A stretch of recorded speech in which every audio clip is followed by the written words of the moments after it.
vampires, werewolves, dragons, and elves and dwarves. We all love these fantastical creatures, but this comes a point when it gets a little repetitive. We get bored and it becomes cliche and we want something new, right? Like we all know the vampires who drink blood and are allergic to garlic and can't stand the sun. We all know the elves with their pointy ears and who live in the forests. We all know the dwarves who live in the mountains. We all know about that, but we want something new, right? We want something that twists the story on its head. So that's what I did with the vampires. I love the romances with immortal beings, but it's also kind of creepy because of how big of an age gap there is. Like, unless the person is a full grown adult, like, make the woman, if there's like a romance between an immortal vampire who is interested in a young woman, let the young woman be like 25, 30 even, let her be an adult. Because if it's a teenager, it's just like having an old man go try and date a young teenager. Like, there's nothing alright with that. It's just disgusting. But if it's like an adult and adult, it doesn't matter how big the age gap is, so long as they're both adults and know what they're getting into, and it's not creepy and grooming kind of thing, then it's fine. Yeah. So I was like, okay, let's take that idea of how creepy it is to have a vampire actively go, like, try and court you despite being so young, and put that into how they become vampires. So anyone can become a vampire, not by a bite or any like dying because you have their blood in you, but because of who you are as an individual, where your heart is as black as tar. If your heart is as black as tar and you're staying like that in that state for 7 years, you become a vampire. It's a slow process of changing from one state to another, and the vampire, you don't realize you become a vampire until you like touch someone and you instinctively suck the life out of them. When you suck the essence within their life heart, which is not the heartbeat, the actual heart. It's like a flame, and you consume the flames, embers, and all that, and you like suck the air out of it and just like try and extinguish the fire within them. It's an instinctive thing for them, and they do it without realizing it. And then they're like, "What am I? Am I what?"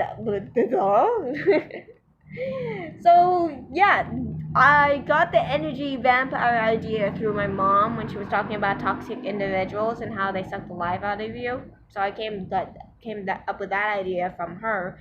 And how they come into being vampires, I got that idea from my grandmother, who talks about like anyone is capable of redeeming themselves. Anyone can become a good person, but there comes a point that if you don't change at all and you just keep repeating the same thing over and over and over, your heart becomes as black as tar, or just like black. It's not a good heart. You don't have a heart of gold. Like, no one truly has a heart of gold, but anyone can get a heart as black as tar and as poisonous as tar. So I got that idea from her.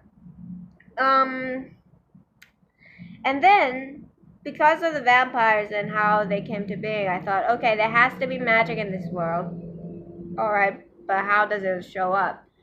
I'm not gonna have werewolves. I'm not gonna have a rip-off on Twilight, as much as I got a lot of inspiration from Twilight.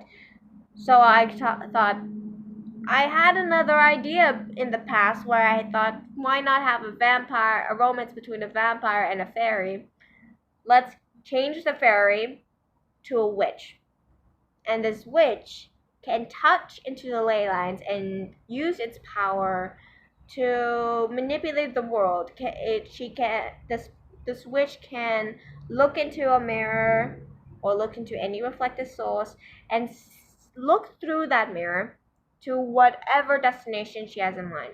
Like she can spy on people through mirrors, waters, and reflect the surfaces. It's 5 minutes. Okay. And then they can also use it to like read minds if they would wished, but it's like taboo for them, and it just right now as I speak this, I'm literally like continuing to develop the magic system. Um, so what happens is that each and every one of them, I got this idea from the Owl House.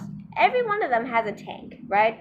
But it comes in different sizes. Some of them can take more magic than others, but because of it so much, it's like Naruto. He can't do a simple like a simple clone, but he can do a shadow clone. And it's like because he has so much power. He has so much power. He can do something simple because he can't measure it precisely. It's the same with Zalis, who is very powerful in combative skills. But when it comes to healing, he's not the best at it. He can heal simple wounds. He can heal himself, but anyone who's not himself, he has a hard time healing them.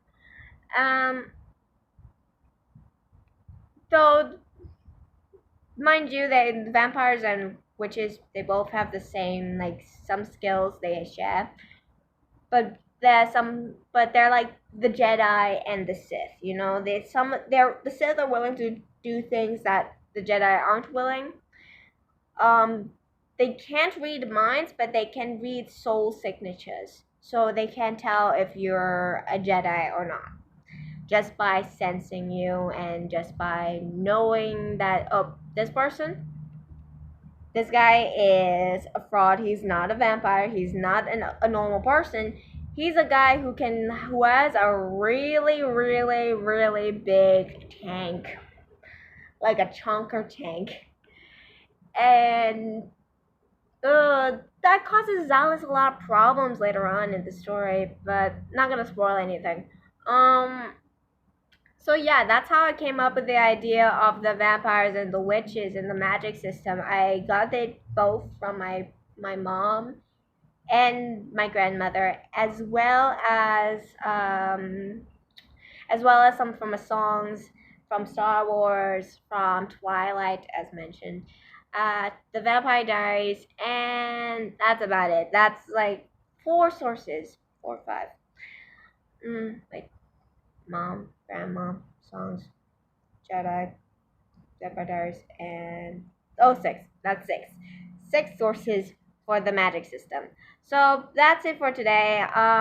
Sorry for not posting yesterday. It was raining, so I couldn't record anything without it being too dark. So yeah, thanks for watching. Like, subscribe, comment down below, and click the notification bell icon so you don't miss out. Peace.